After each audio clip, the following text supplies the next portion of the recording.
चलिए एक सवाल करते हैं। सवाल है हमारा कि a tuning fork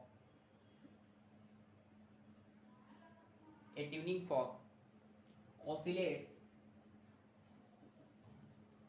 the medium particle. A tuning fork oscillates the medium particle of displacement वो डिस्प्लेसमेंट दिया हुआ है s equal to 300 metre sine 200 pi t minus 400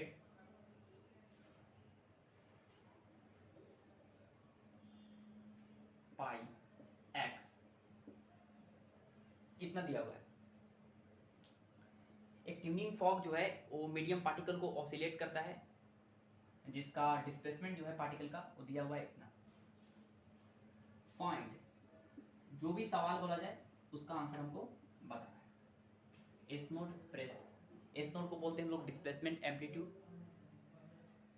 angular frequency third number है हमारा, angular wave number fourth number है हमारा, wavelength six number है हमारा, वेव वेलोसिटी। चलिए इतना फाइंड करके बताइए, साउंड वेव की वेलोसिटी कितनी इतनी बताइए। चलिए आराम से सीखते हैं। बताइए कि अगर इस डिस्प्लेसमेंट को अगर हम कंपेयरिंग करेंगे इसके साथ कि s equal to S naught sine omega T minus K X, इसके साथ, तो बताइए यहाँ पर कि जो मैक्सिमम डिस्प्लेसमेंट होता है वही तो डिस्प्लेसमेंट एम्पलीट्यूड होता है। तो बताइए कि यहाँ पे एस नोट के जगह पे कितना लिखा है 300 मीटर। तो बताइए कि पहला का आंसर है डिस्प्लेसमेंट एम्पलीट्यूड आ गया, comes out to be 300 metre. Second सवाल है, बताओ एंगुलर फ्रीक्वेंसी, 1 2 लिख लीजिए 1 2। सेकेंड सवाल है एंगुलर फ्रीक्वेंसी बताइए। एंगुलर फ्रीक्वेंसी जो है उस सेकेंड में क्या है, angular frequency omega equal to कितना दिया है 200 पाई, 200 रेडियन पर सेकेंड। ऐसा यूनिट में लिखना जरूरी है। बताइए कि अगर कोई यहाँ पे फ्रीक्वेंसी भी पूछ देता तो हम बता सकते थे। फ्रीक्वेंसी ओमेगा की जगह पे लिखेंगे 2 pi f equal to 200 pi radian पर सेकेंड। देखिए पाई रेडियन से पाई रेडियन कैंसिल हो गया 2 से 100 बार में, और फ्रीक्वेंसी आ गया 100 पर सेकेंड या 100 हर्ट्ज, ये फ्रीक्वेंसी आ गया। अगला सवाल है third number, angular wave number. Angular wave number जो है यहाँ पे सवाल में दिया हुआ है कि इज इक्वल टू, सवाल में दिया हुआ है एंगुलर वेव नंबर के इक्वल टू कितना, के इक्वल टू दिया हुआ है 400x अपोज पाई एक्स, इतना दिया है, इतना हो गया रेडियन पर मीटर। ये हो गया हमारा एंगुलर वेव नंबर। ठीक है, एंगुलर वेव नंबर हो गया। अगला सवाल फोर्थ नंबर, वेवलेंथ चाहिए हमको। वेवलेंथ चाहिए तो एंगुलर वेव नंबर को लिखेंगे 2 pi by lambda equal to K equal to होता है 400 पाई। पाई एक्स नहीं लिखना है, के होता है एक्स का कोफिशिएंट। देखिए 400 पाई, देखिए 2 पाई से ये 200 बार में कैंसिल हो जाएगा, तो हमारे पास वेवलेंथ आ जाएगा 1/200 मीटर। ठीक है, अगला सवाल है वेव वेलोसिटी बताओ।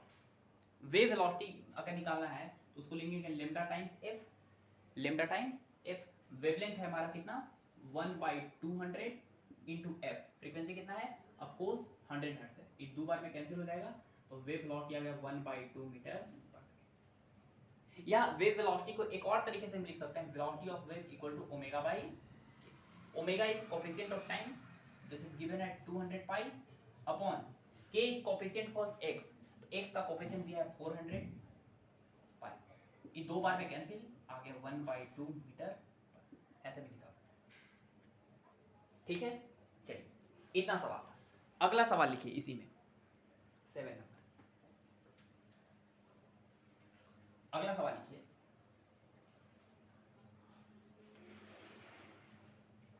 अगला सवाल 7 नंबर सवाल है, find the velocity of particle at any time. किसी भी टाइम टी पे जो है पार्टिकल की वेलोसिटी बताइए। बता देंगे, क्या दिक्कत है। वेलोसिटी जो होता है वो क्या होता है, del S upon del T होता है। किसी भी टाइम पे टी पे जो है पार्टिकल का डिस्प्लेसमेंट दिया है उसको टाइम के रिस्पेक्ट में डेरिवेटिव कर देंगे। कौन सा डेरिवेटिव, पार्शियल डेरिवेटिव, तो वेलोसिटी निकल जाएगा। डिफरेंशिएट करेंगे तो आएगा 300 और साइन का थीटा का होगा cos थीटा, तो cos 200 पाई t माइनस 4 पाई x इंटू अंदर का करना पड़ेगा टाइम के रिस्पेक्ट में, इसका होगा और इसका जीरो बनेगा, 200 पाई से मल्टीप्लाई करना पड़ेगा। ये हो गया हमारा मीटर पर सेकंड। अगला सवाल है 8 number, find the acceleration of particle. हमको पार्टिकल का एक्सेलरेशन बताओ, कौन सा बड़ा बात है, बता देंगे। एक्सेलरेशन जो होगा वो वेलोसिटी को डिफरेंशिएट करने से मिलेगा, del v by del T. Del v by del T क्या होगा, हमारा एक्सेलरेशन होगा। अब कोर्स इसको डिफरेंशिएट करेंगे तो 300 cos थीटा का होगा माइनस साइन थीटा, तो यहाँ पे माइनस लगा दीजिए पहले ही, sign 200 pi t minus 400 pi x into एक और इससे मल्टीप्लाई होगा तो इसका स्क्वायर हो जाएगा 200 पाई का, ठीक है। ई डी के कोफिशिएंट से उसका भी डेरिवेटिव किए हैं तो इसलिए 200 पाई हुआ है, और एक बार और इसको डिफरेंशिएट किए हैं तो इसका स्क्वायर हो जाएगा, ठीक है। एक हो गया मेरा एक्सप्रेशन। अगला सवाल है 9th नंबर, find the maximum velocity and maximum velocity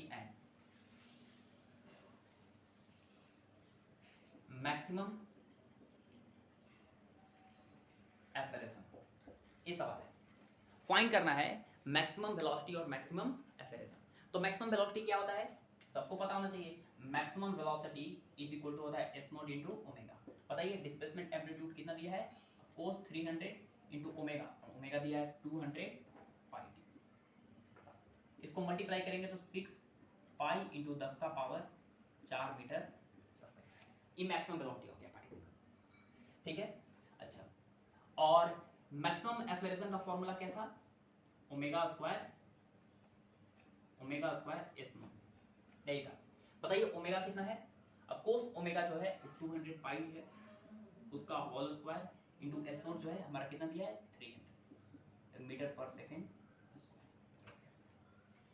ठीक है ना। अगला सवाल है क्या, लिखिएगा।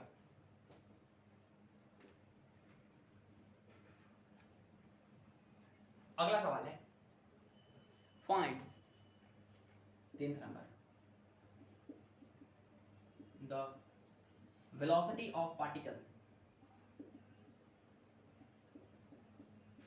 Find the velocity of particle, ठीक है, at S equal to 200 metre. ये सवाल है, बताओ कि पार्टिकल का वेलोसिटी कितना होगा जब एस इक्वल टू 200 मीटर होगा away from the main position, ठीक है। जब मीन पोजीशन से पार्टिकल 200 मीटर आगे होगा तब जो है पार्टिकल का वेलोसिटी कितना होगा ये बताना है, बता देंगे। ध्यान से देखिए कि एक पार्टिकल का मीन पोजीशन था जहां पे डिस्प्लेसमेंट कितना था 0, और पार्टिकल का एम्पलीट्यूड कितना था, ऑफ कोर्स 300 मीटर, एक पार्टिकल का एम्पलीट्यूड था। और पार्टिकल जो है वो बताना है कि यहां से जब 200 मीटर आगे होगा, कितना मीटर, ऑफ कोर्स 200 मीटर, तो यहां पे पार्टिकल होगा और यहां पे कुछ वेलोसिटी होगा, वो हमको बताना है कितना होगा। बताइए कि 200 मीटर जब पार्टिकल होगा तो पार्टिकल जा भी रहा होगा आ भी रहा होगा, तो वेलोसिटी दोनों होना चाहिए, या तो जाते समय या तो आते समय। तो बताइए, बता देंगे कि पार्टिकल की वेलोसिटी कितनी होगी। पार्टिकल का वेलोसिटी जो है कितना होगा, ऑफ कोर्स पार्टिकल की वेलोसिटी होगी omega under root s naught का square minus s square. Formula पढ़े हैं, पार्टिकल की velocity equal to omega. Omega सवाल में दिया था 200 pi into under root s naught. S naught is 300 metre, उसका whole square minus s is 200, उसका होल स्क्वायर। इसको जो सॉल्व कीजिए आएगा 200 पाई इंटू, देखिए ए वाला है 300 का स्क्वायर माइनस 200 का स्क्वायर। ए स्क्वायर माइनस बी स्क्वायर क्या होता है? ए प्लस बी इंटू ए माइनस बी। ए प्लस बी तो 302 तो 500 इंटू ए माइनस बी इंटू 100। तो बताइए यहाँ से कि पार्टिकल की वेलोसिटी आ जाएगी 200 पाई इंटू 5, 5 रूट के अंदर 5 रह जाएगा और 10 का पावर 2 बाहर निकल जाएगा रूट मीटर पर सेकंड। तो यहाँ पे हमारे पास वेलोसिटी पार्टिकल का पता चल गया कितना, √5 pi into 10 to the power 2, 10 2 12, 10 2 12, 12 2√5, 10 का पावर 5 2 2 4, इतना मीटर पर। ठीक है, तो जब पार्टिकल यहाँ पे रहेगा तो इसके पास दो वेलोसिटी होगा, ऑफ कोर्स ये दोनों प्लस माइनस में आएगा, ठीक है ना, प्लस माइनस। जाते समय होगा 2√5 pi into 10 to the power 5 metre per second, आते समय होगा 2√5 pi into 10 to the power 5 metre 4 metre per second. Clear हुआ? जब पार्टिकल जो है मीन पोजीशन से क्रॉस करेगा तो स्पीड होगा 200, याद है ना, मैक्सिमम वेलोसिटी होगा, मैक्सिमम वेलोसिटी, और इधर की तरफ, और पार्टिकल इधर से भी मैक्सिमम वेलोसिटी होगा। इस सारा निकाल चुके हैं मैक्सिमम वेलोसिटी। चलिए ये सवाल था, क्लियर हुआ? चलिए आगे चलते हैं।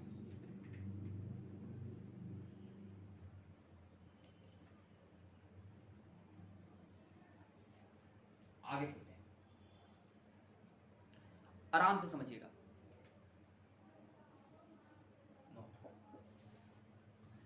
ध्यान से समझिए कि जैसे मान लीजिए कि यहां पर एक ट्यूनिंग फॉर्क है, ट्यूनिंग फॉर्क है, और इधर हमारा एयर के मॉलिक्यूल्स है, मीडियम है हमारा, मीडियम हमारा क्या है? एयर। समझ गए ना? ये हमारा ट्यूनिंग फॉर्क है और ये हमारा क्या है? एयर है। अच्छी बात है, ट्यूनिंग। अब बताइए कि ये जो ट्यूनिंग फॉर्क है अभी जो है अनडिस्टर्ब है, क्या है? अनडिस्टर्ब। ट्यूनिंग फॉर्क अभी अनडिस्टर्ब है। तो अगर ट्यूनिंग फॉर्क अनडिस्टर्ब है तो एयर के मॉलिक्यूल्स ऐसा नहीं है कि डिस्टर्ब है, अनडिस्टर्ब है। एयर के मॉलिक्यूल जो है डिस्टर्ब हैं, लेकिन वो जो है एटमॉस्फेरिक प्रेशर के कारण डिस्टर्ब है। अपना जो एटमॉस्फेरिक प्रेशर है, जो प्रेशर है उसके कारण हवा जो इधर टकरा रहा है उधर टकरा रहा है, लेकिन एक ट्यूनिंग फॉर्क किसी प्रकार का इसको डिस्टर्बेंस नहीं लगेगा, क्योंकि ट्यूनिंग फॉर्क खुद अनडिस्टर्ब है। तो अगर ट्यूनिंग फॉर्क अनडिस्टर्ब है तो ये जो है हवा वो अपने डिस्टर्बेंस के कारण जो इधर उधर टकरा है, ठीक है, अच्छी बात है। कुछ हवा जो होंगे वो इधर भाग रहे होंगे, कुछ हवा इधर भाग रहे होंगे, कुछ हवा इधर भाग रहे होंगे, कुछ हवा नजदीक आ रहे होंगे, ठीक है ना। हवा का मतलब एयर के पार्टिकल्स, कुछ पार्टिकल्स जो होंगे वो दूर जा रहे होंगे, इधर जा रहे होंगे, उधर जा रहे होंगे, इधर जा रहे होंगे। कुछ पार्टिकल्स जो होंगे वो नजदीक आ रहे होंगे, इधर आ रहे होंगे, उधर आ रहे होंगे, ठीक है, अच्छी बात है। हम क्या किए कि ये वाला जो हमारा ट्यूनिंग फॉर्क था उसको थोड़ा सा हम डिस्टर्ब कर दिए। क्या कर दिए? डिस्टर्ब। आराम से समझिए, हम डिस्टर्ब कर दिए, इसके प्रोंग्स को ऐसे ऐसे ऑसिलेट करवा दिए। जैसे ही ट्यूनिंग फॉर्क के प्रोंग्स को ऐसे ऐसे ऑसिलेट करवा दिए तो होगा क्या कि जो एयर के पार्टिकल्स हैं, एयर के पार्टिकल वो भी ऑसिलेट होना शुरू करेंगे, वो भी ऑसिलेट होना शुरू करेंगे ऐसे ऐसे। बताइए कि कुछ ऐसे पार्टिकल्स होंगे एयर के, कुछ ऐसे पोजीशन होंगे एयर के जो पोजीशन पार्टिकल जो है वो ऐसे जा रहे होंगे इधर, और कुछ एयर के पार्टिकल ऐसे होंगे जो एक दूसरे के नजदीक आ रहे होंगे। समझ में आया?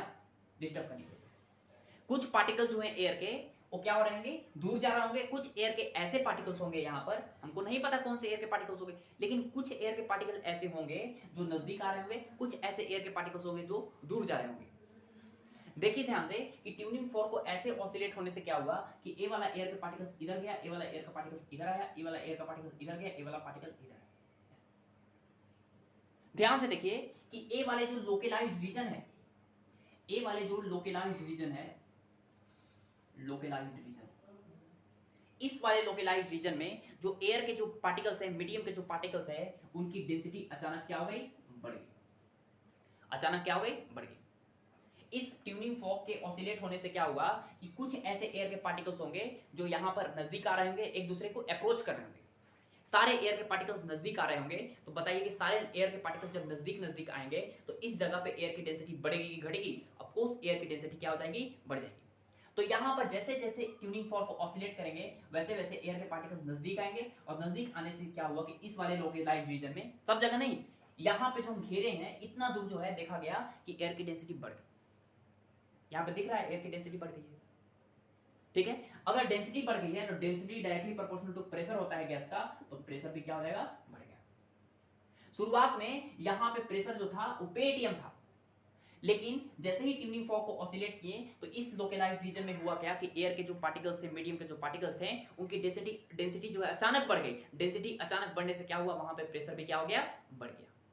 बताइए कि वहां पे डेंसिटी भी बढ़ गया, यहाँ पे प्रेशर भी बढ़ गया, तो अब जो है यहाँ पे प्रेशर, वो नेट प्रेशर पी एटीएम नहीं है, पी एटीएम में पी क्या है, थोड़ा सा ज्यादा है।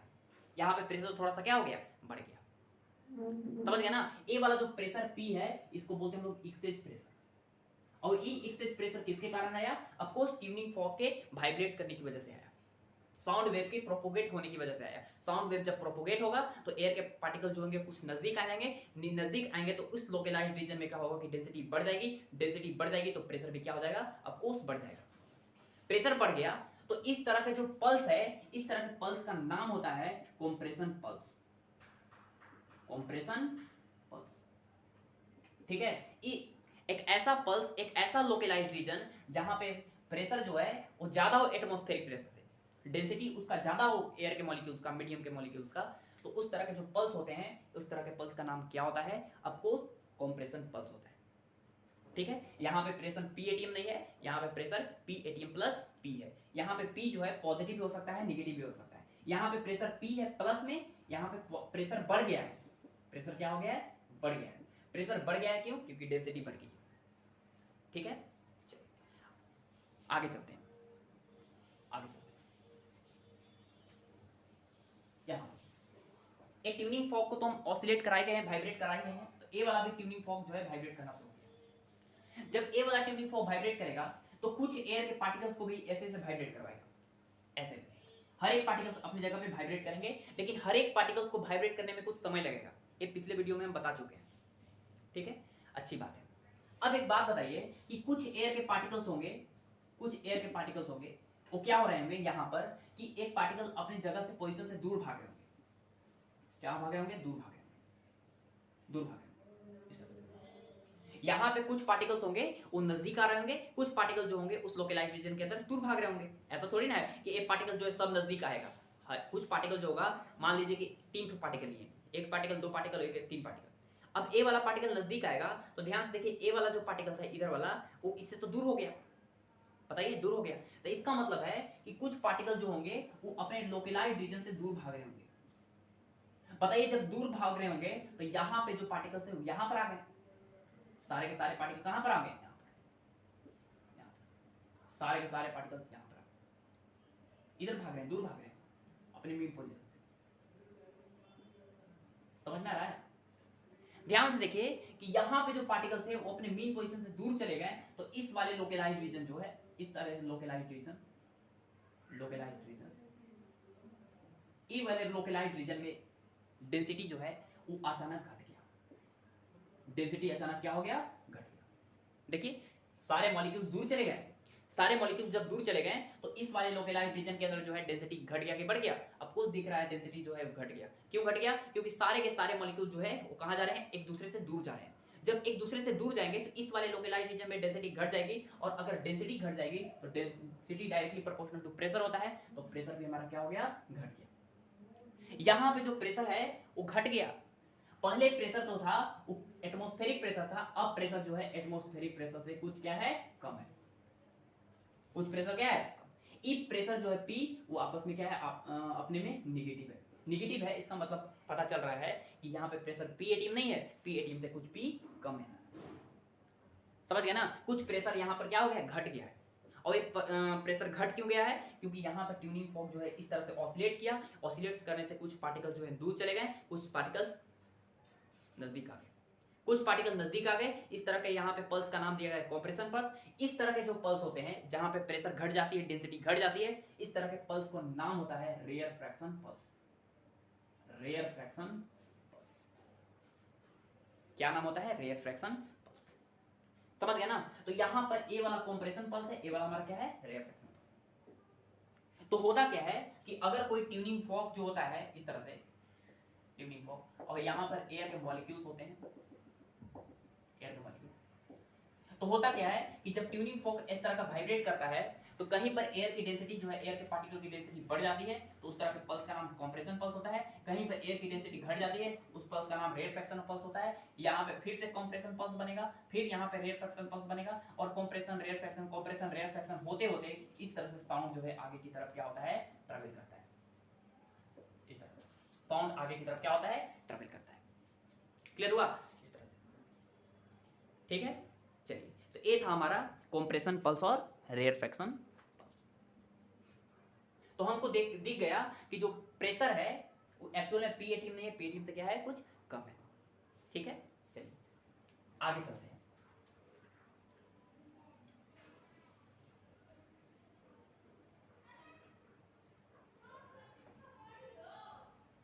आगे चलते हैं, हेडिंग लगाइएगा, displacement of sound wave in terms of pressure wave. Displacement of sound wave in terms of pressure. ठीक है, displacement of sound wave in terms of pressure wave. तो हम जो डिस्प्लेसमेंट देखे हैं S equal to S naught sine omega T minus K X, तो उसको हम प्रेशर के रूप में भी लिख सकते हैं और डेंसिटी के रूप में भी लिख सकते हैं, लिखेंगे। ठीक है ना? अभी सिखाते हैं कैसे लिखेंगे, आराम से समझिएगा। बताइए यहां पर कि एक ट्यूनिंग फॉर्क है, अच्छी बात है, यहां पर एक ट्यूनिंग फॉर्क है और यहां पर एयर के मॉलिक्यूल्स हैं,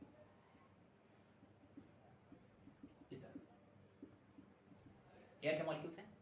हम बताए थे कि इस ट्यूनिंग फॉर्क से एक डिस्टेंस दूर कोई मान लीजिए पार्टिकल है और एक पार्टिकल का डिस्प्लेसमेंट एस है। तो हम बताए थे कि डिस्प्लेसमेंट मीन पोजीशन से पार्टिकल का डिस्प्लेसमेंट एस है।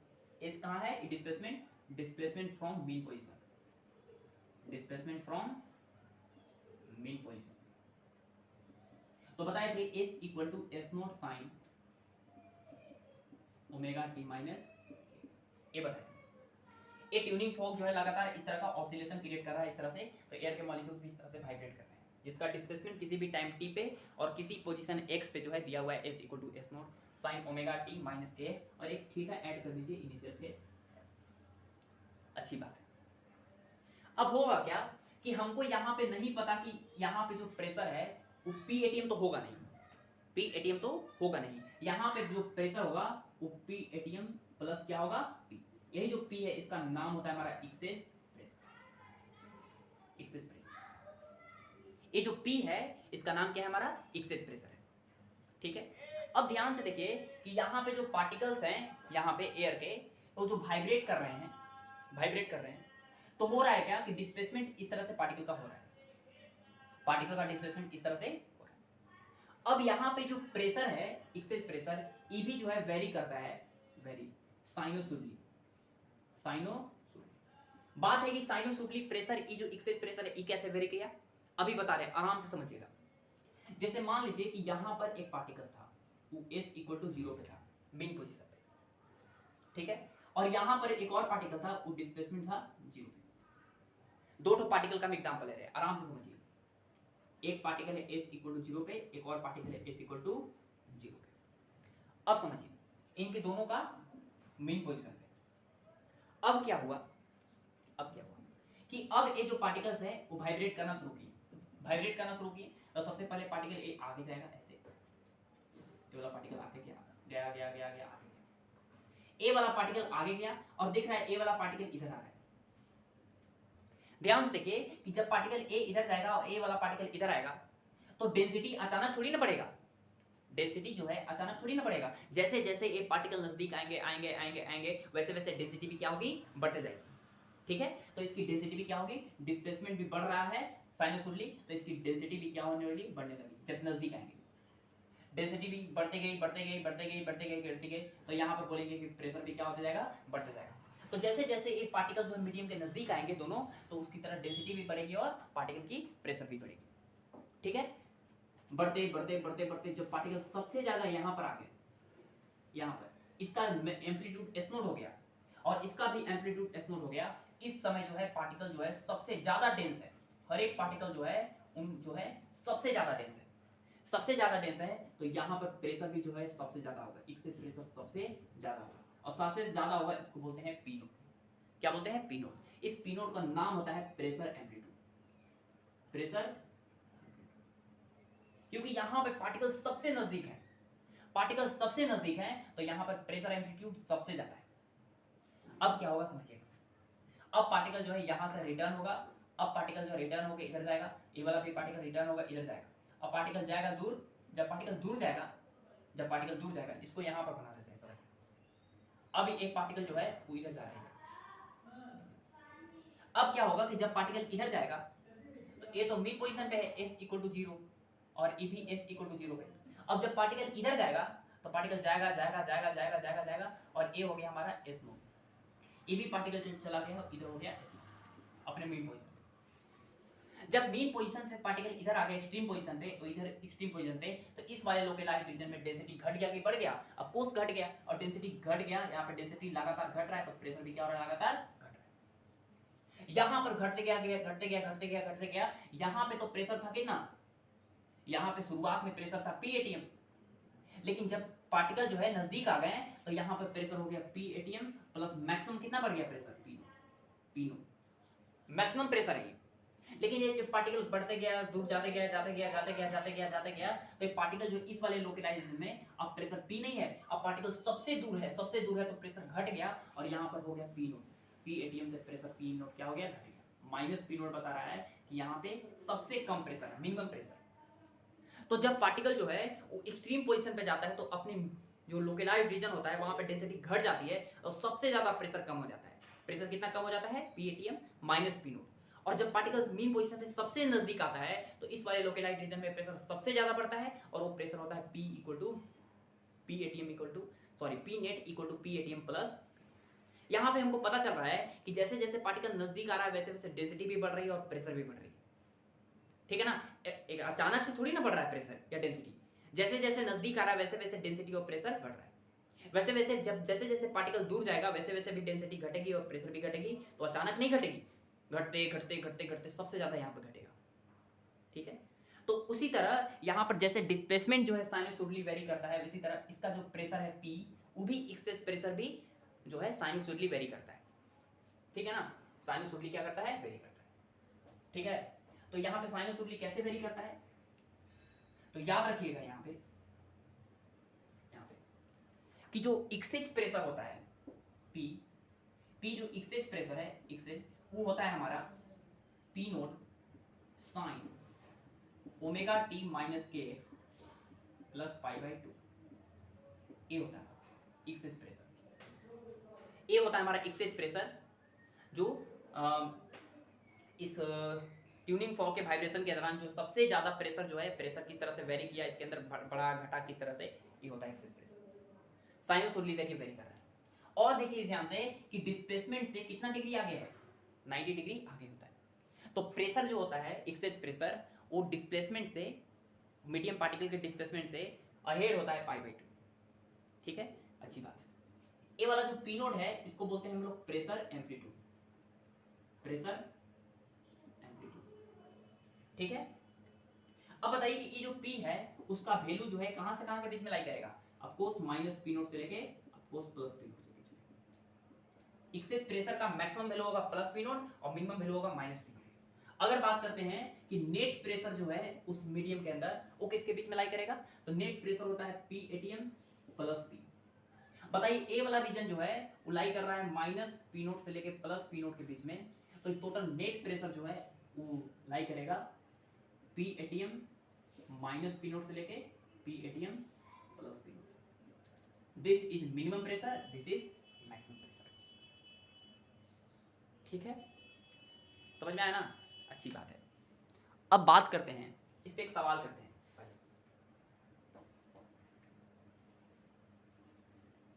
पहले एक सवाल करते हैं, उसके बाद इसको हम प्रूफ कर देंगे, ठीक है ना?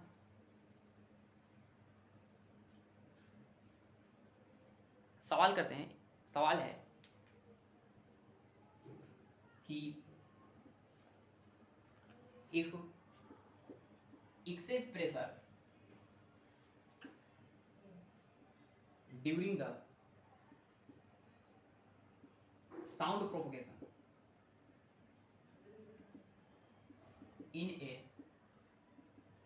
medium is P is equal to 200 newton metre square sine 200 pi T minus 300 pi X plus pi by ये दिया हुआ है। इतना सवाल है, फाइंड। पहला सवाल प्रेशर एम्पलीट्यूड, दूसरा सवाल एंगुलर फ्रीक्वेंसी, तीसरा सवाल फ्रीक्वेंसी, चौथा सवाल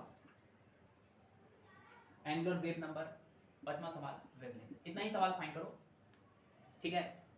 चलिए फाइंड करके दिखाइए, बताइए कि, और एक और सवाल दे देते हैं 6 नंबर, मैक्सिमम प्रेशर, और 7 नंबर है मिनिमम प्रेशर। ठीक है, इस तरह से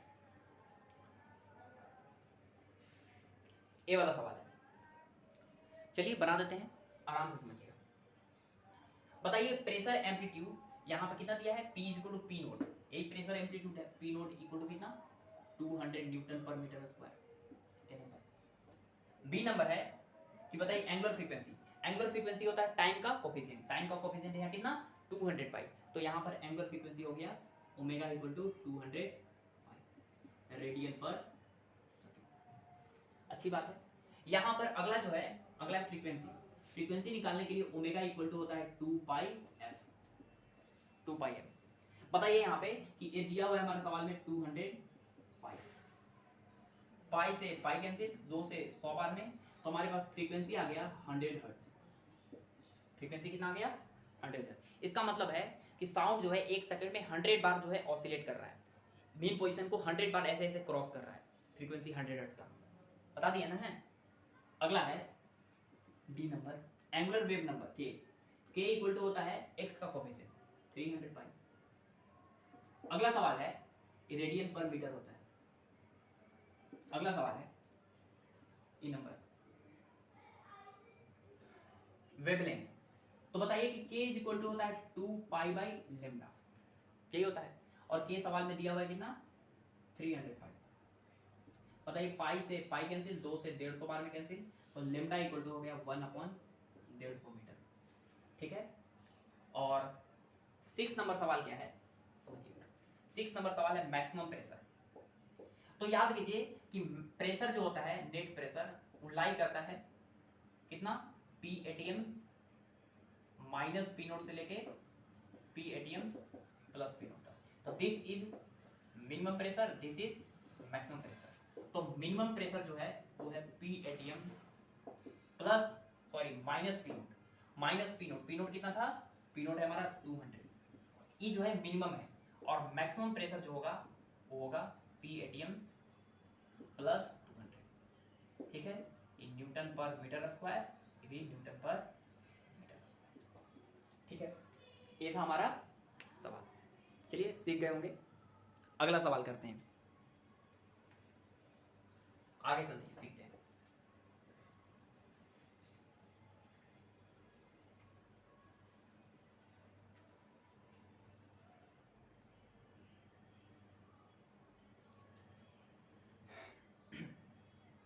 आगे चलते हैं, आगे है प्रूफ उसका करते हैं। इसका थोड़ा सा हम प्रूफ कर देते हैं कि प्रेशर जो होता है, प्रेशर वो डिस्प्लेसमेंट से π/2 आगे होता है। हम लिख देते हैं कि pressure wave of sound wave is ahead by π/2 with displacement wave. Pressure wave जो होता है वो डिस्प्लेसमेंट वेव से π/2 क्या होता है, आगे होता है। तो कैसे होता है इसको लिए हमको प्रूफ करना पड़ेगा, ठीक है। तो चलिए हम प्रूफ करते हैं इसको थोड़ा, ठीक है ना। देखिए आराम से समझिएगा।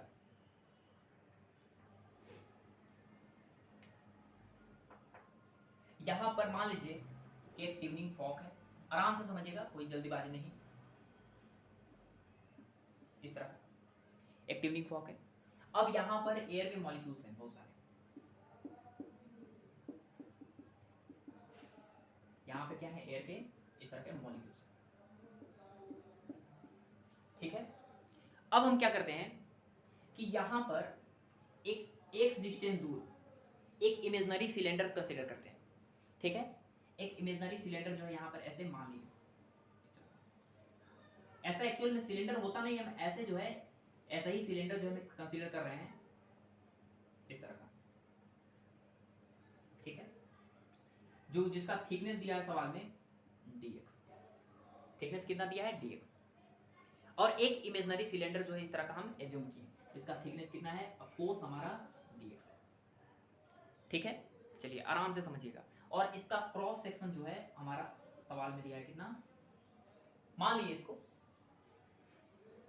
अब आराम से समझिए कि जैसे ही ट्यूनिंग फॉर्क्स के प्रोंग्स जो है ऐसे वाइब्रेट करेंगे तो होगा क्या कि यहाँ के जो एयर्स होंगे यहाँ के, वो जाना चाहेंगे आगे, यहाँ के एयर के मॉलिक्यूल जाना चाहेंगे आगे, तो होगा क्या कि कुछ समय में जो है पार्टिकल्स जो है यहाँ से आगे चले जाएंगे, क्योंकि इधर वाले जो एयर के मॉलिक्यूल्स है इसको प्रेशर लगाएंगे, और प्रेशर लगाने की वजह से क्या होंगे कि सारे के सारे एयर के मॉलिक्यूल्स आगे जाएंगे, ठीक है। तो ए वाला मान लीजिए कि डिस्प्लेसमेंट हो गया इतना दूर का, वो आगे चल के शिफ्ट हो गए, ए वाला पूरा रीजन आगे, डिस्प्लेसमेंट हुआ एस, कितना हुआ एस, एस डिस्प्लेसमेंट हो गया, इसका डिस्प्लेसमेंट हो गया कितना एस। बताइए कि जब इसका डिस्प्लेसमेंट एस हुआ तो ये जो dx विड्थ का है तो इसका डिस्प्लेसमेंट कितना होगा, ए वाला जो है एस आगे चल गया x डिस्टेंस वाला, तो ये जो dx वाला विड्थ वाला है ये कितना हो जाएगा, ऑफ कोर्स dx विड्थ वाला जो है वो छोटा सा डिस्प्लेसमेंट आगे जाएगा, कितना होगा ds,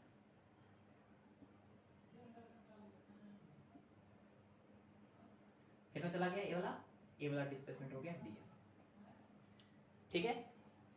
तो बताइए पहले जो है मान लीजिए कि ए वाला पॉइंट था p, ए वाला पॉइंट था q, लेकिन ट्यूनिंग फॉर्क के प्रोंग्स इस तरह से वाइब्रेट करने की वजह से यहाँ वाला मॉलिक्यूल्स का डिस्प्लेसमेंट s हुआ, तो dx विड्थ का जो सिलेंडर है उसका डिस्प्लेसमेंट कितना होगा ds हुआ। अब बताइए यहाँ पर कि अभी भी ए वाला पॉइंट और ए वाला पॉइंट के बीच का डिस्टेंस कितना होगा, कोस dx होगा, ये पहले dx है तो ये वाला थोड़ा आगे शिफ्ट हो गया, अभी भी कितना होगा dx होगा।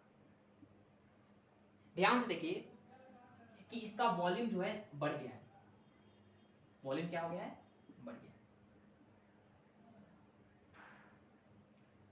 सवाल है वॉल्यूम क्यों बढ़ गया, सवाल है वॉल्यूम क्यों बढ़ गया। इसका वॉल्यूम बढ़ गया है, देख लीजिए यहाँ पर P है, यहाँ पे Q है, इसका नाम हम थोड़ा देर के लिए P डैश ले लेते हैं, ये वाला नाम ले लेते हैं Q डैश। तो इनिशियल वॉल्यूम था ये PQ रीजन का, ये वाला सिलेंडर का, लेकिन फाइनल जो है जो डॉटेड किए हैं उसका वॉल्यूम, फाइनल जो है इतना बड़ा सिलेंडर हो गया, फाइनल जो है वो यहाँ पे देखिए P और Q डैश को देखिए इतना बड़ा सिलेंडर हो गया, वॉल्यूम थोड़ा सा बढ़ गया, लेकिन शुरुआत में P और Q था, अब P Q डैश हो गया। पहले देखिए P यहाँ से यहाँ तक ही था वॉल्यूम, इतना ही बड़ा सिलेंडर था ये वाला, लेकिन अब देखिए इतना बड़ा हो गया, ये वाला ds विड्थ बढ़ गया इसका। अगर विड्थ बढ़ गया, इसका लेंथ बढ़ गया तो इसका वॉल्यूम भी बढ़ गया। देखिए एरिया सेम रहा, वॉल्यूम बढ़ गया, वॉल्यूम बढ़ने के लिए तो जिम्मेवार होता है, प्रॉपर्टी होता है मटेरियल का, उसको बोलते हैं बल्क मॉडुलस। अब मान लीजिए कोई मटेरियल है, यहाँ पे मीडियम है, एयर है, कोई मीडियम है, कोई मीडियम है, तो इसका कोई बल्क मॉडुलस होगा, जिसके कारण जो है वॉल्यूम बढ़ गया, तो वॉल्यूम बढ़ने से क्या आएगा इसके पास, एक बल्क मॉडुलस डिसाइड होगा, पढ़ाए थे हम शुरुआत में ही, ठीक है ना। तो एक बल्क मॉडुलस इसका दिया है बीटा, ठीक है। और बल्क मॉडुलस क्यों आया? इसके वॉल्यूम बढ़ने के दौरान आया। वॉल्यूम कितना बढ़ गया अभी निकालते हैं। देखिए इनिशियल वॉल्यूम कितना होगा? इनिशियल वॉल्यूम किसका? ऑफ कोर्स ए वाला पीक्यू का। ए वाला का वॉल्यूम कितना होगा? तो ऑफ कोर्स कितना होगा? Area into thickness. थिकनेस कितना है? ऑफ कोर्स डीएक्स है। फाइनल कितना वॉल्यूम होगा? सॉरी एआई लिखे हैं, इनिशियल वॉल्यूम। फाइनल वॉल्यूम कितना होगा? फाइनल वॉल्यूम देखिए क्या है कि final volume P Q dash का, देखिए पी इनटू क्यू डैश। इतना बड़ा सिलेंडर हो गया, इसका वॉल्यूम कितना हो गया? देखिए ध्यान से कि यहां से यहां तक dx है, यहां से यहां तक, और ये ds बढ़ गया, तो यहां से यहां तक हो गया लेंथ dx प्लस ds। इतना लेंथ हो गया dx प्लस ds, इतना हो गया dx और ये वाला हो गया ds। तो फाइनल लेंथ हो गया dx प्लस ds और एरिया a है, तो हो गया एरिया हो गया a into dx plus ds। सवाल है कितना वॉल्यूम चेंज हुआ? कितना वॉल्यूम चेंज हुआ? कौन सा बड़ा बात है? कितना वॉल्यूम चेंज हुआ इसको निकालने के लिए initial final volume minus initial volume. तो dv is equal to final volume कितना है? Of course a into dx plus a into ds minus initial volume कितना है? a into dx। देखिए a dx कैंसिल हो गया और फाइनल वॉल्यूम हो गया a ds। इतना वॉल्यूम चेंज हो गया। अब इतना वॉल्यूम जो चेंज हुआ है, ये जो वॉल्यूम चेंज हुआ है a इनटू ds, वो किसकी वजह से हुआ है? इस जो मीडियम है, मीडियम के कुछ बल्क मॉडुलस हुआ, और बल्क मॉडुलस के कारण जो है वॉल्यूम क्या हो जाता है? चेंज हो जाता है। और वो बल्क मॉडुलस जो है वो प्रेशर लगा होगा इस पे, इस वाले एयर के मॉलिक्यूल्स पे प्रेशर लगा होगा, क्योंकि प्रेशर बढ़ेगा कि नहीं, ट्यूनिंग फॉर्क वाइब्रेट करेगा तो। और यहाँ पर ट्यूनिंग फॉर्क वाइब्रेट करने की वजह से क्या हुआ कि यहाँ पे एक्सेस प्रेशर आया, और एक्सेस प्रेशर होने की वजह से वॉल्यूम यहाँ पर क्या हो गया? बढ़ गया। इस एयर के जो सिलेंडर माने थे उसका वॉल्यूम क्या हो गया? बढ़ गया। उस वॉल्यूम के बढ़ने का जिम्मेवार हमारा क्या है? एक्सेस प्रेशर है। और उस वॉल्यूम के बढ़ने की वजह से यहाँ पर एक बल्क मॉडुलस डिसाइड करेंगे बीटा। बीटा क्या होगा अभी बताते हैं। बीटा होगा, याद कीजिए, बीटा इक्वल टू माइनस क्या होता था? V D P by minus V D P by D, ये होता था। याद कीजिए शुरुआत में ही हम बताए थे। तो बताइए कि ये जो डीपी है, यही तो प्रेशर लगने की वजह से वॉल्यूम चेंज होता है। तो बताइए अगर इसका डीपी का वैल्यू अगर हम निकालना चाहें तो हो जाएगा माइनस बीटा डीवी बाई ये हो गया, ठीक है, माइनस बीटा डीवी बाई, ठीक है, अच्छी बात है। अब देखिए ध्यान से कि इसको थोड़ा सा हम सॉल्व करते हैं। ध्यान से देखिए, इसको थोड़ा सा हम इरेज करते हैं, अब इसका कोई काम नहीं है।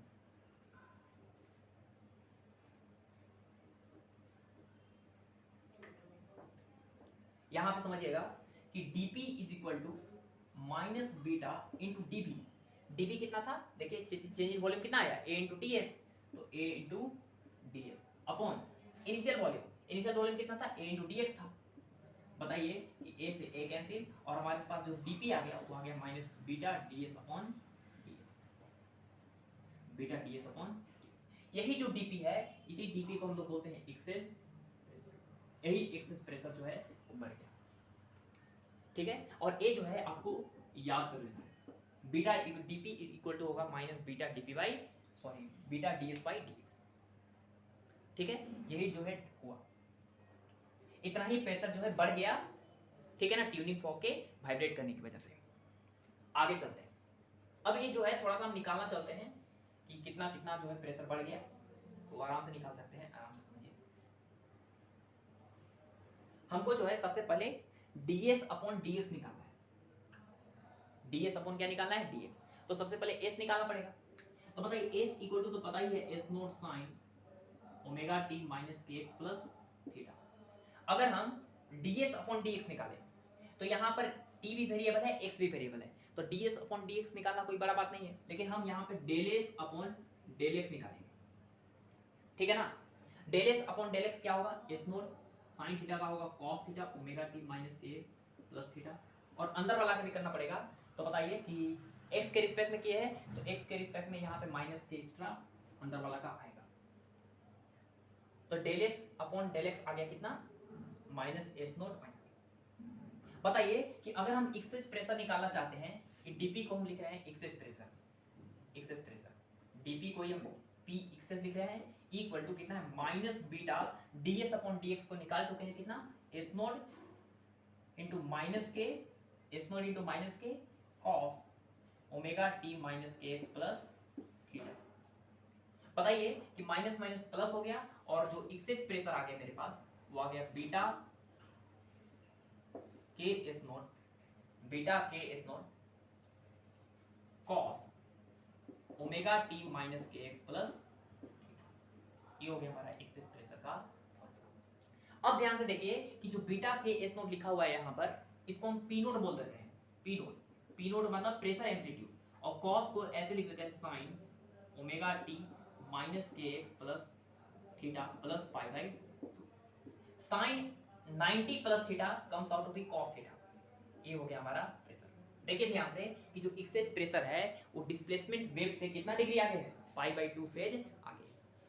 क्लियर हुआ? पाई बाई 2 रेडियन आगे, सॉरी, समझ में आया? यहाँ पे जो पी नोट है, पी नोट ये हमारा प्रेशर एम्पलीट्यूड है, प्रेशर एम्पलीट्यूड, और इसका वैल्यू है हमारा beta K S note. Beta है बल्क मॉडुलस ऑफ मीडियम, के जो है एंगुलर वेव नंबर, और एस नोट जो है एस नोट मैक्सिमम डिस्प्लेसमेंट है। क्लियर हो गया?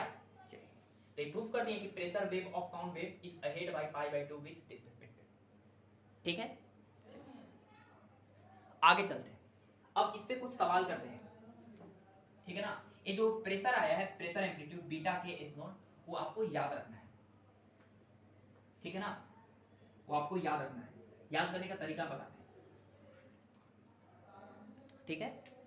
याद कीजिए बीटा, सॉरी, प्रेशर एम्पलीट्यूड जो पी नोट आया है वो आया कितना, बीटा के एस नोट, ये आया हमारा, ठीक है ना? इसको याद करने का तरीका क्या है हमारा, वीरेंद्र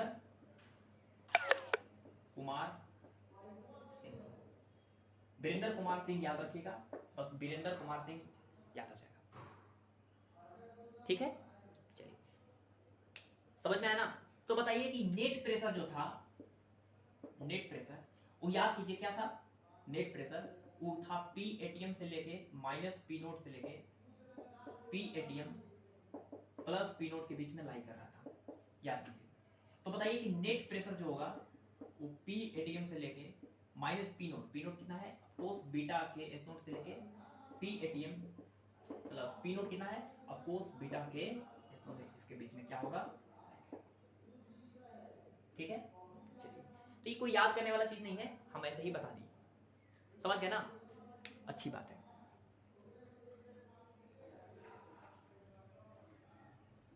एक सवाल कीजिए, सवाल है हमारा, सवाल है कि find the pressure amplitude, pressure amplitude, pressure amplitude of the medium particle if displacement of medium particle is s equal to 200 millimeter sin 300 pi t minus 400 x and bulk modulus of medium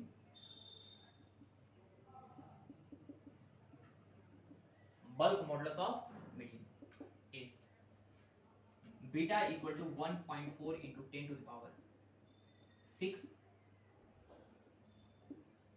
Newton पर metre, ये दिया है सवाल। और इस सवाल में एक और चीज है, also find the maximum and minimum pressure, ठीक है? ये सवाल है, ठीक है? चलिए बनाइए,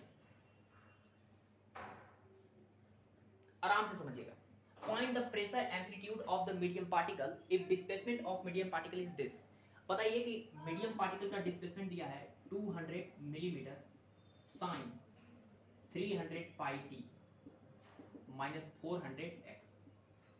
बताइए यहाँ पर कि जो मीडियम पार्टिकल का जो मैक्सिमम डिस्प्लेसमेंट है एस नोट वो दिया है हमारे पास कितना 200 मिलीमीटर को लिखेंगे 10 का पावर -3 मीटर, तो आ जाएगा 2 इंटू 10 का पावर -1 माने 0.2 मीटर।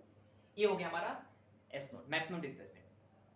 एंगुलर वेव नंबर सवाल में दिया हुआ है, देखिए कितना 400 रेडियन पर मीटर, 400 रेडियन पर मीटर। अब हमको निकालना है, और बीटा सवाल में दिया हुआ है, beta bulk modulus 1.4 into 10 to power 6 newton पर मीटर स्क्वायर, इतना दिया है। सवाल है बताइए कि प्रेशर एम्पलीट्यूड कितना होगा। कौन सा बड़ा बात है, pressure amplitude is equal to क्या बताएं formula, beta K S naught. इन्हें बताया है beta K S note, pressure amplitude का हम फॉर्मूला बताएं। तो बताइए कि P naught equal to beta, beta is 1.4 into 10 to the power 6 into K, angular wave number कितना है, ऑफ कोर्स 400 है, into S naught, S naught कितना है 200 सॉरी 0.2 न्यूटन पर मीटर स्क्वायर। प्रेशर है ना, प्रेशर का यूनिट होता है।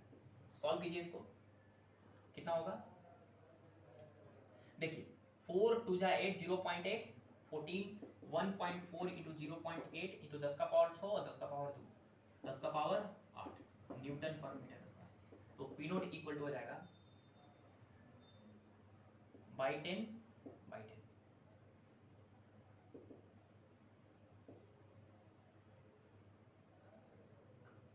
1112 पॉइंट इंटू 10 का पावर 8 न्यूटन पर मीटर। ये हो गया हमारा प्रेशर एम्पलीट्यूड। अगला सवाल है find the maximum and minimum pressure.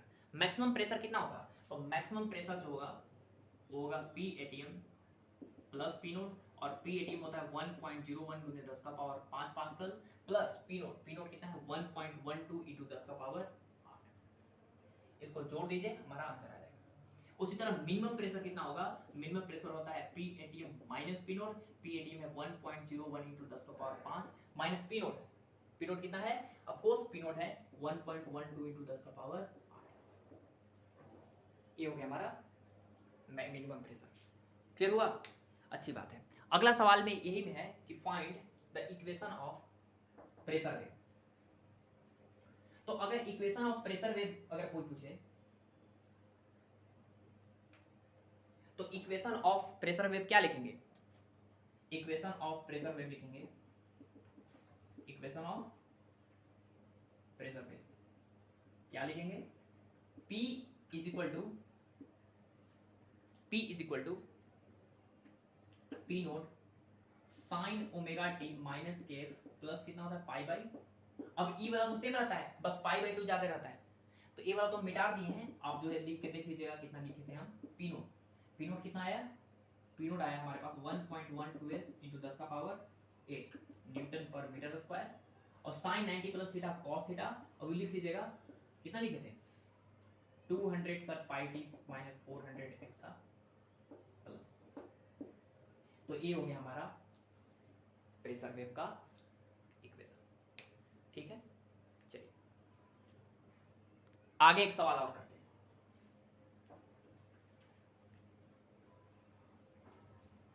आगे करते हैं अगला सवाल। अगला सवाल है इस तरह का,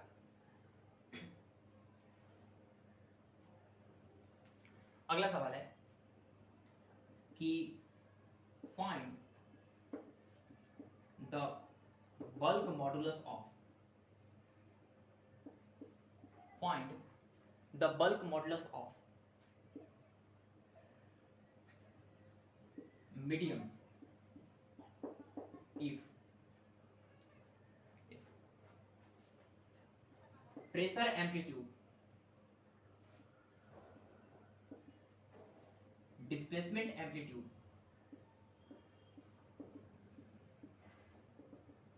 and angular wave number r, angular wave number r ऐसे दिया हुआ है। प्रेशर एम्पलीट्यूड दिया हुआ है 200 न्यूटन पर metre square, and displacement amplitude दिया है 200 न्यूटन मीटर, और एंगुलर वेव नंबर दिया है 300 पाई रेडियन पर मीटर, रिस्पेक्टिवली। ठीक है, ये सवाल है। चलिए ट्राई कीजिए। ये सवाल है कि बल्क मॉडुलस फाइंड करना है मीडियम का, जो प्रेशर जो है, प्रेशर एम्पलीट्यूड, डिस्प्लेसमेंट एम्पलीट्यूड और एंगुलर वेव नंबर दिया हुआ है सवाल। तो चलिए ट्राई करिए, बताते हैं। बताइए कि यहाँ पे प्रेशर एम्पलीट्यूड इक्वल टू होता है beta K S not. Pressure amplitude दिया है 200 न्यूटन पर मीटर स्क्वायर। बीटा निकालना है इंटू के दिया है 300 पाई इंटू एस नॉट कितना दिया है 200 मीटर। बताइए 200 से 200 कैंसिल हो गया और बीटा इक्वल टू आ गया 1/300 पाई न्यूटन पर मीटर। ठीक है, तो ये जो है प्रेशर एम्पलीट्यूड और डिस्प्लेसमेंट एम्पलीट्यूड में रिलेशन भी हम देख लिए। ठीक है ना, चलिए आगे चलते हैं।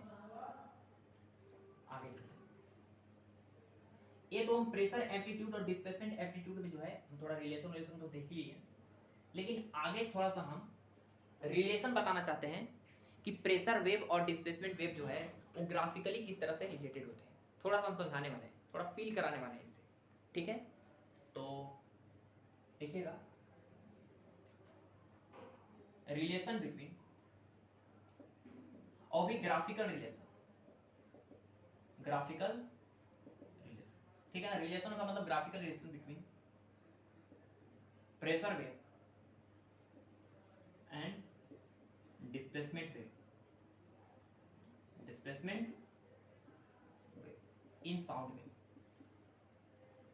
वेव के अंदर जो है प्रेशर वेव और डिस्प्लेसमेंट वेव के बारे में थोड़ा सा हम डिस्कशन करने वाले हैं। थोड़ा सा आराम से समझिएगा, बहुत आसान। बताइए कि हम डिस्प्लेसमेंट का इक्वेशन लिख चुके हैं, S equal to S naught sine omega T minus K. जानते हैं हम डिस्प्लेसमेंट का इक्वेशन, ठीक है।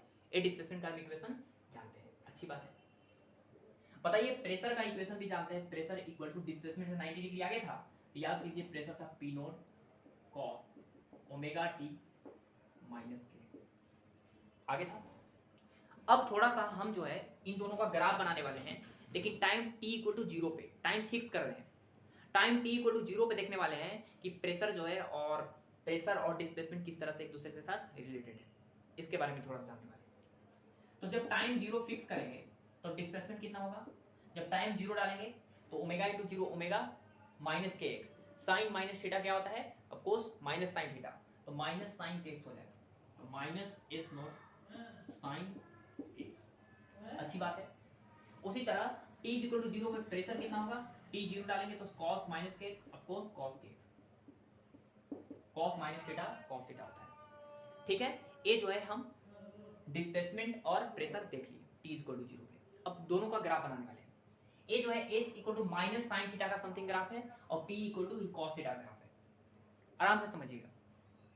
साइन थीटा का जो ग्राफ होता है कुछ इस तरह का होता है, ऑरिजिन से पास करने वाला, ऊपर से माइनस साइन थीटा का पूछे तो बस माइनस करने के लिए क्या करना है कि ये जो ऊपर वाला जो लूप है उसको नीचे कर देना है, तो ये माइनस साइन थीटा का जो नीचे वाला लूप है उसको ऊपर कर देना है, ऊपर वाला लूप को नीचे कर देना है।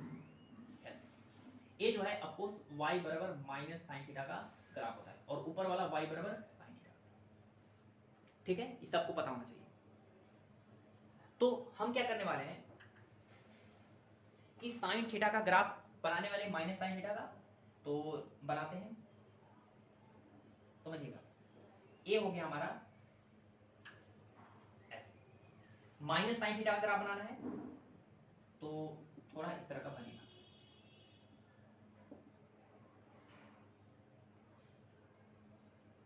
इस तरह का,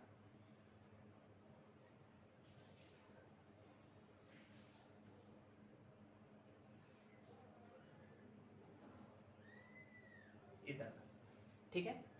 ये हो गया हमारा माइनस साइन थीटा ग्राफ, ठीक है। और मैक्सिमम डिस्प्लेसमेंट हो है प्लस एस नोट और minimum displacement of course minus S note, ठीक है। और ए वाला जो मीन पोजीशन है पार्टिकल का डिस्प्लेसमेंट 0 है। अभी t इक्वल टू 0 पे एक फिक्स है, ठीक है ना, अच्छी बात है। आगे थोड़ा सा बढ़ा के हम cos का भी ग्राफ बना ही देते हैं। cos का देखिए, cos थीटा में cos का फंक्शन है और cos थीटा ग्राफ जो है ऊपर से स्टार्ट होता है, ऊपर से इस तरह का। तो ध्यान से देखिएगा कि हमेशा याद रखिए जहां पे sin थीटा मैक्सिमम होता है वहां cos थीटा मिनिमम होता है, उल्टा, ठीक है।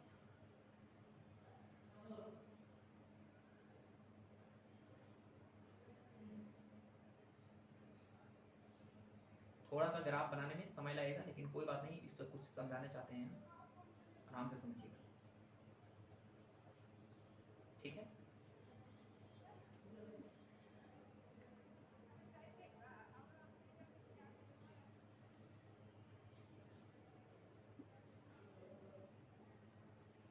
आराम से समझिए।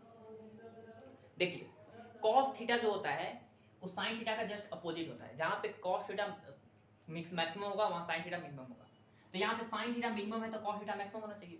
तो मैक्सिमम होगा तो यहाँ होगा। यहाँ पे cos थीटा जो है sin थीटा मैक्सिमम है तो यहाँ पे cos थीटा क्या होगा, मिनिमम होगा। उसी तरह यहाँ पर sin थीटा जो है मैक्सिमम है तो cos थीटा क्या होगा, मिनिमम, ठीक है। उसी तरह यहाँ पर cos थीटा जो है sin थीटा मिनिमम है तो cos थीटा क्या होगा, मैक्सिमम होगा।